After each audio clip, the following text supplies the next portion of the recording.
So hi guys, welcome back to my two videos. तो इस video में दोस्तों डिस्कस करने वाले हैं यहाँ पर मल्टीपल कंपनीज को और उनसे रिलेटेड काफ़ी सारी इंपॉर्टेंट अपडेट्स हैं जो कि इस वीडियो में डिटेल वे में कवर करेंगे। तो चलिए दोस्तों वीडियो की शुरुआत करते हैं। सबसे पहली कंपनी को डिस्कस करते हैं। पहली कंपनी का नाम है Bajaj finance limited. But Bajaj finance को डिस्कस करने से पहले अगर आप चैनल पर पहली बार आ रहे हैं तो जरूर चैनल को सब्सक्राइब करके बेल आइकन प्रेस कर लेना, ताकि आने वाली जितनी भी अपडेट्स हैं इन सभी कंपनी से रिलेटेड उसका नोटिफिकेशन आपको सबसे पहले मिल सके। तो चलिए दोस्तों वीडियो में आगे बढ़ते हैं। सबसे पहले कंपनी के रिसेंट परफॉर्मेंस की बात करेंगे। लास्ट ट्रेडिंग डे इस कंपनी का अगर आप देखोगे तो वहां पर एक माइनर सी मंदी आपको देखने को मिलेगी।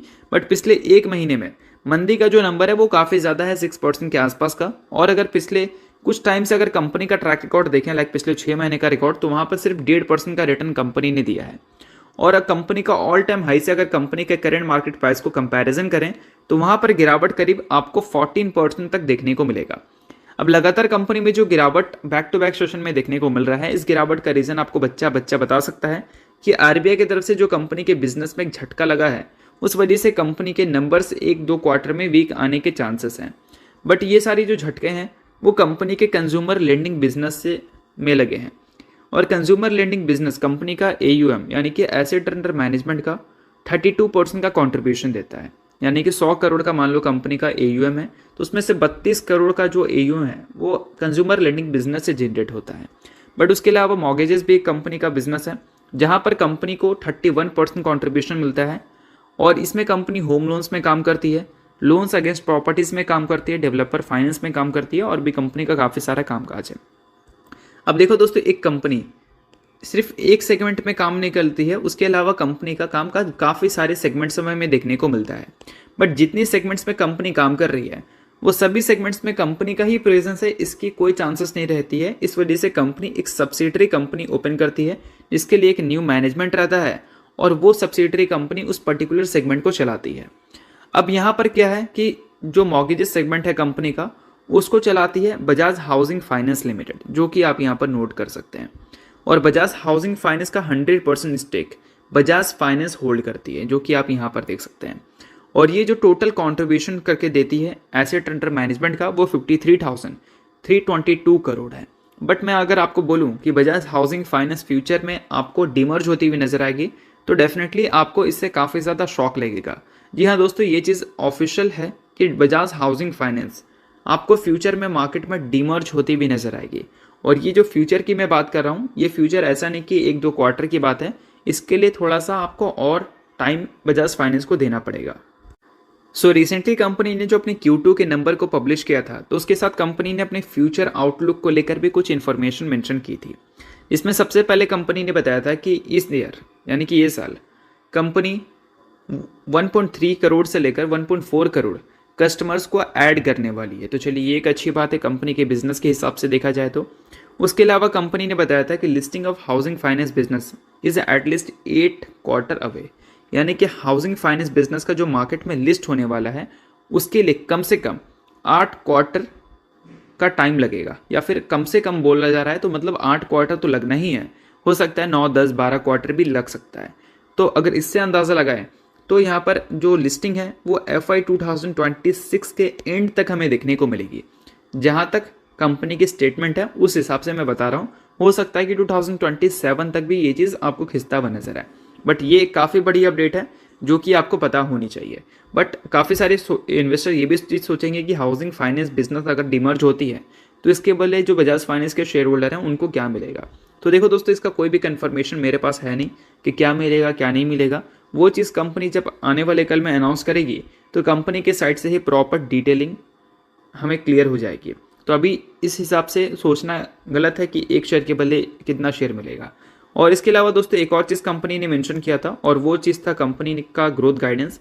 देखो, अभी कंपनी ने Q2 तो अच्छा रिपोर्ट किया था, और उसके साथ कंपनी ने ग्रोथ और रिटर्न रेशियो का जो गाइडेंस दिया था वो एज इट इज़ सेम रखा था जो कि पहले कंपनी ने दिया था।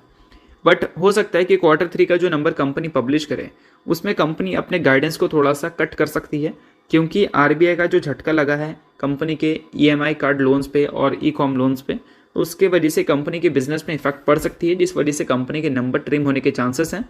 तो इस वजह से कंपनी Q3 के बाद अपने गाइडेंस को रिड्यूस कर सकती है। तो चलिए दोस्तों, अगली कंपनी डिस्कस करते हैं। अगली कंपनी का नाम है जियो फाइनेंशियल सर्विसेज लिमिटेड। अब जियो फाइनेंशियल सर्विसेज तो काफ़ी ज़्यादा खुश है बट बजाज फाइनेंस बिल्कुल भी खुश नहीं है। अब देखो, जियो फाइनेंशियल सर्विसेज जब स्टार्टिंग में आई थी तो इसका डायरेक्टली कॉम्पिटिशन था बजाज फाइनेंस के साथ, राइट। बट बजाज फाइनेंस को अभी प्रॉब्लम हो रहा है आरबीआई से, ठीक है। और जियो फाइनेंशियल सर्विसेज को भी ये चीज़ क्लियर हो चुका है कि आरबीआई काफ़ी ज़्यादा रूल्स रेगुलेशंस रखती है, इस वजह से एनबीएफसी का जो बिजनेस है वो करना काफ़ी मुश्किल है। तो इस वजह से इन्होंने स्विच किया सीआईसी की ओर, यानी कि कोर इन्वेस्टमेंट कंपनी, जो कि इन्वेस्टमेंट करती है दूसरी कंपनी में और वहाँ से जो रिटर्न मिलता है उन रिटर्न से इन्वेस्टर को प्रॉफिट होता है। अब ये चीज़ कंपनी ने जैसे अनाउंसमेंट किया, लास्ट ट्रेडिंग डे कंपनी में तेज़ी देखने को मिली। बट आपको एक चीज़ पता होनी चाहिए कि रिसेंटली जो कंपनी ने Q2 के नंबर को पब्लिश किया था, तो उसके साथ कंपनी ने एक लंबा चौड़ा अपने बिजनेस हाईलाइट्स भी दिखाई थी। इसमें कंपनी ने बताया था कि कंपनी एक वेंचर्स को लॉन्च कर रही है फॉर लेंडिंग बिजनेस। जो कंपनी अपना लेंडिंग बिजनेस चलाएगी, यानी कि ब्याज का काम करेगी, उसके लिए कंपनी एक वेंचर्स को लॉन्च कर रही है, अनाउंस कर रही है, जो कि सारा कामकाज करेगी। बट अब देखना है कि कंपनी अगर एनबीएफसी में नहीं रहना चाहती, कंपनी अगर सीआईसी में जाना चाहती है, तो Q3 के बाद इसका स्टेटमेंट कंपनी के साइड से क्या निकलता है। अगर Q3 के बाद कंपनी का स्टेटमेंट सीआईसी को लेकर बुलिश रहता है तो इन्वेस्टर तो काफ़ी ज़्यादा खुश होंगे। बट सीआईसी को लेकर अगर मान लो बुलिश नहीं रहता है तो इन्वेस्टर वापस से कंफ्यूज होंगे कि बजाज नहीं, जियो फाइनेंशियल सर्विसेज में आपको कंटिन्यू रहना है या फिर नहीं रहना। बट अभी तक का रिकॉर्ड देखें तो जियो फाइनेंशियल सर्विसेज ऊपर नीचे हो रही है, क्योंकि कंपनी से रिलेटेड ऊपर वाली भी न्यूज़ आ रही है और नीचे वाली न्यूज़ आ रही है। ऊपर जब कंपनी गई थी तो उसका न्यूज़ था कि 10,000 करोड़ का कंपनी पहला बॉन्ड इशू करने वाली है और उससे कंपनी पैसा रेज करेगी। फिर उसको कंपनी ने डिनाई किया। फिर अब यहाँ पर सीआईसी वाला न्यूज़ आ गया, जिस वजह से कंपनी में वापस से तेज़ी आ गई। तो काफ़ी सारी न्यूज़ आपको रेगुलर बेसिस पे जियो फाइनेंशियल सर्विसेज में सुनने को मिल रही है। अब देखते हैं कि Q3 के बाद कंपनी की तरफ से क्या अपडेट आता है अपने बिजनेस को लेकर। तो Q3 का नंबर इस बार काफ़ी ज़्यादा वैल्यूबल रहने वाला है जियो फाइनेंशियल सर्विसेज का। तो चलिए अब अगली कंपनी डिस्कस करते हैं। अगली कंपनी का नाम है Newgen software technology limited. Last trading day तो कंपनी में एक मंदी थी 1.5% के आसपास का, बट नेक्स्ट ट्रेडिंग डे इस कंपनी में अच्छी तेजी हमें दिख सकती है, क्योंकि कंपनी ने करीब 1 घंटे के आसपास एक काफ़ी बड़ी अपडेट रिपोर्ट की है। और वो अपडेट ये है कि कंपनी ने 1:1 के रेशियो में बोनस की अनाउंसमेंट की है, जिसमें कंपनी एक इक्विटी शेयर के बदले एक इक्विटी शेयर एक्स्ट्रा प्रोवाइड करेगी बोनस के तौर पर। अगर 5 साल का रिकॉर्ड देखो तो कंपनी ने अच्छा रिटर्न दिया है 300% के आसपास का। साथ में मार्केट कैप भी कंपनी का ठीक ठाक है 9,000 करोड़ के आसपास का। तो इस वजह से इन्वेस्टर का नज़र इस कंपनी में जा सकता है और इस वजह से कंपनी के शेयर में एक तेज़ी भी हमें देखने को मिल सकती है। इन्वेस्टर अगर आप इस कंपनी के हैं तो डेफिनेटली आपके लिए काफ़ी ज़्यादा कमाल की बात है कि कंपनी में इससे काफ़ी ज़्यादा अच्छी तेज़ी हमें देखने को मिलेगी। बट अगर आप कंपनी के इन्वेस्टर नहीं हैं तो कंपनी का मतलब कंपनी में अगर आप इन्वेस्टमेंट करने का सोच रखे हैं तो उसके लिए कंपनी को प्रॉपर एनालाइज करना पड़ेगा, क्योंकि अगर देखा जाए कंपनी के करंट मार्केट प्राइस को तो वो बिल्कुल ऑल टाइम हाई पे है। और एनएससी में जितना डेटा अवेलेबल है उस हिसाब से कंपनी ने जब से लिस्टिंग हुआ है तब से लेकर अब तक 450% के आसपास का रिटर्न दिया है, यानी कि बहुत ज़्यादा डेटा है नहीं एनएससी में। आपको बीएससी जाकर चेकआउट करना पड़ेगा। तो चलिए दोस्तों, ये वीडियो यहीं तक था। होप करता हूँ वीडियो आपको अच्छा लगा। वीडियो लाइक कीजिए, पहली बार सब्सक्राइब कीजिए। वीडियो देखने के लिए बहुत बहुत शुक्रिया।